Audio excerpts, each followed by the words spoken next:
Hola, bienvenidos a la tercera parte de la entrevista con Carlos Chosón.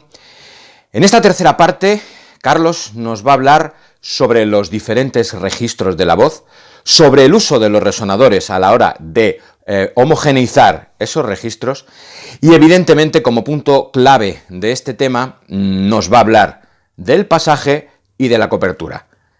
Permaneced atentos, que creo que os va a interesar.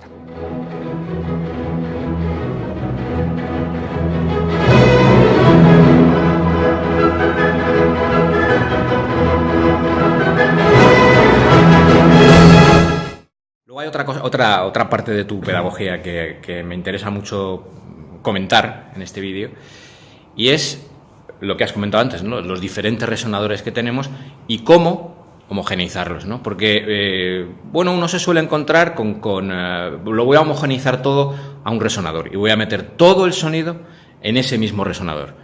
Mientras que, por otro lado, hay maestros, como es tu caso, que hablan, no, tienes que encontrar los puntos donde puedes mezclarlos y de esa manera ir homogeneizando. ¿Nos puedes explicar un poco en qué consiste este punto de vista, en definitiva? Sí, claro, yo soy un creyente absolutamente ferviente de los registros, ¿no?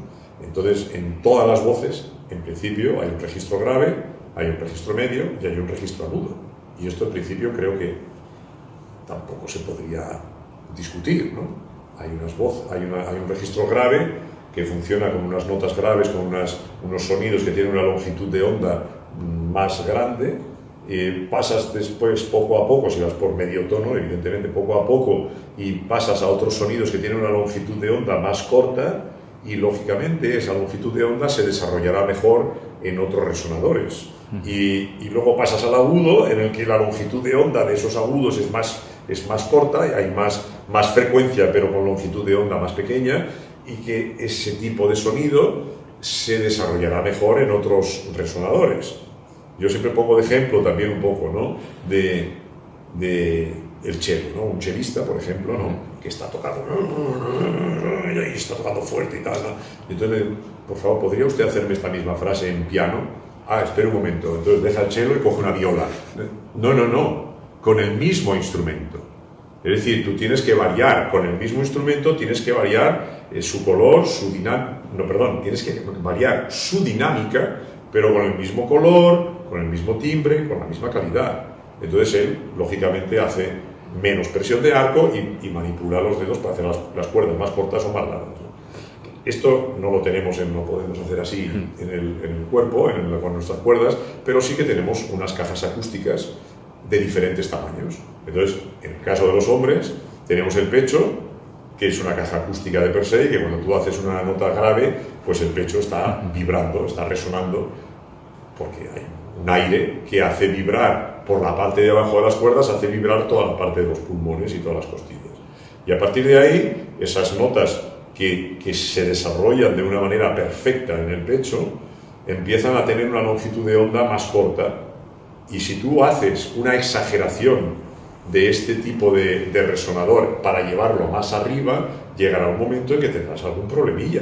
Porque claro, el pecho no se puede llevar hasta el do, por ejemplo, hasta el do medio, ¿no?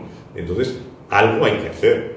Entonces, ese algo es mezclar, en principio por detrás, aumentando la curva del aire, aumentando un poquito el bostezo, aumentando esa curva del aire para llegar a máscara. Con lo cual, ¿qué es llegar a máscara? Llegar a máscara quiere decir estar muy cerca de la nariz. Es decir, que tú tienes que ser capaz de activar las fosas nasales si es que estás en máscara. Si no estás en máscara y estás en faringe, se van a oír cosas muy raras si intentas pasar un sonido de faringe a nariz.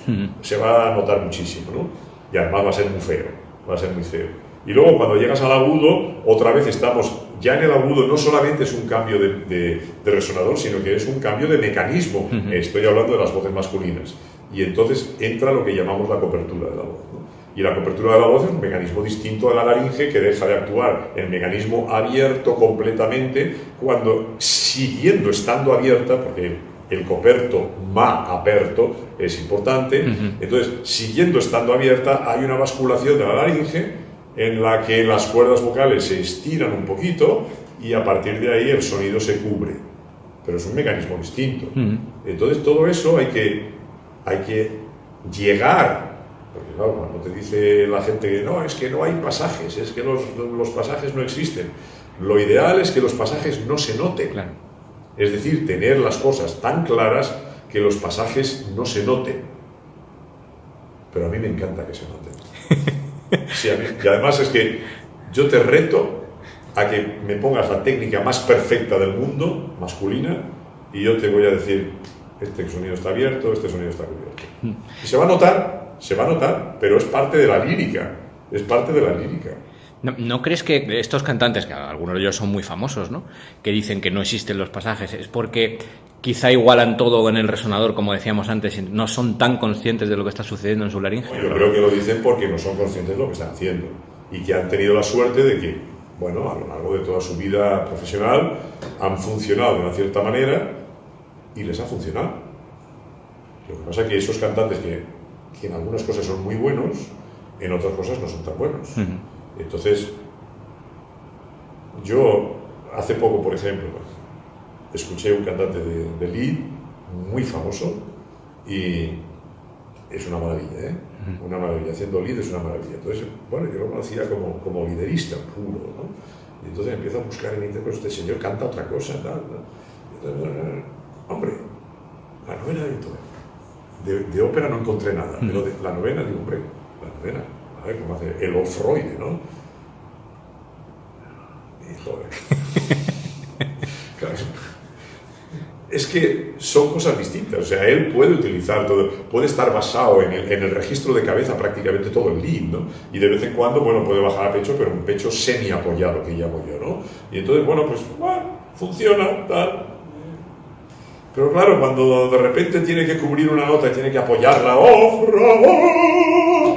ahí pasaron cosas que no veas tú, ¿no? En público, ¿eh? O sea, que todo está en función de lo que se hace, de los objetivos profesionales que se tienen y sobre todo de la eficacia máxima que le puedes sacar a tu voz en determinado repertorio.